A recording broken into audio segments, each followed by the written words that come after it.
खोटं बोलून तुम्ही वळणावर उतरायला लागले. मला मुस्लिमांना सुद्धा ओबीसीत आरक्षण द्या कारण त्यांच्या नोंदी निघाल्या. कशामुळे ते एवढा मोठा समुदायावर अन्याय करता तुम्ही पुढाकार घेतला होता. आता तुम्ही असे म्हणाले की राज्यातील सर्व मुस्लिमांना ज्यांच्या कुणबी नोंदी सापडतात त्यांना आरक्षण द्या. का नाही द्यायचं? जर यांनी निकष लावला असला, गरीबी म्हणतात नाही तर आमच्याकडे कारखाने आहेत असं म्हणतात ना, मराठ्याकडे कारखाने आहेत, कारखान्यावर आरक्षण नाही ना असं म्हणणं तुमचं. मग गाड्यावर केळं ऐकणारा तर असेल ना, वडापाव ऐकणारा तर असेल ना, लोवर समाज लाकडी व्यवसाय करतो त्याला तर असला पाहिजे ना, कुंभार मडके घडवतो मग त्याला तर असला पाहिजे ना,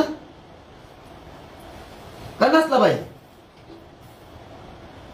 ब्राह्मण शेती कसतो किंवा पोट भरतो घ्यायचा असेल तर त्याची जर नोंद सापडे त्याला नसायला पाहिजे का? लिंगायत समाज शेती कसतो त्याची कुणबी म्हणून नोंद निघाली नसायला पाहिजे का? पाशा पटेलांची निघाली, काय निकष लावणार आता तुम्ही? तो मुसलमान आहे तुम्ही मुसलमान नाही, काय निकष काय लावणार आहेत? आता निकष सांग मला. मला आता निकष पाहिजे. त्यांना काय निकष लावले?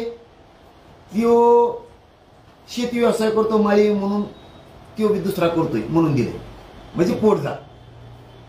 मग पाशा पटेल मुसलमान आहेत ते बी 5 टाइमच नमाज पडते, बाकीचे मुसलमान 5 टाइमच पडते. निकष काय आता? बाकीचे जर शेती व्यवसाय करत असले किंवा व्यवसाय करत असले, कातारी असले सुतार असले तर मुस्लिम व्यवसाय करतोय. गरीबीत असेल तर त्याचे इतका गारी गारी विकणारा गरीब कुणीच नाही. त्याने गुत्त घेतलं का? गारी गारी तेली चिकायच्या, फॅक्शा तेली चिकायच्या, परत ते वडापाव तेली चिकायचे, केळं विकायला तेवच आणि खायला तुम्ही. जमत नाही का? लावा ना निकष. बघतो आता मुसलमानाला कशी देत नाही आणि धनगर बांधवाला कशी देत नाही बघतोच मी. आता सुरुवातच वेगळी लढाई झाली. आता तुम्ही नसतर मला वळणावर उतरले, खोटं बोलून तुम्ही वळणावर उतरायला लागले. मला मुस्लिमांना सुद्धा ओबीसीत आरक्षण द्या कारण त्यांच्या नोंदी निघाल्या. कशामुळे ते एवढा मोठा समुदायावर अन्याय करता तुम्ही?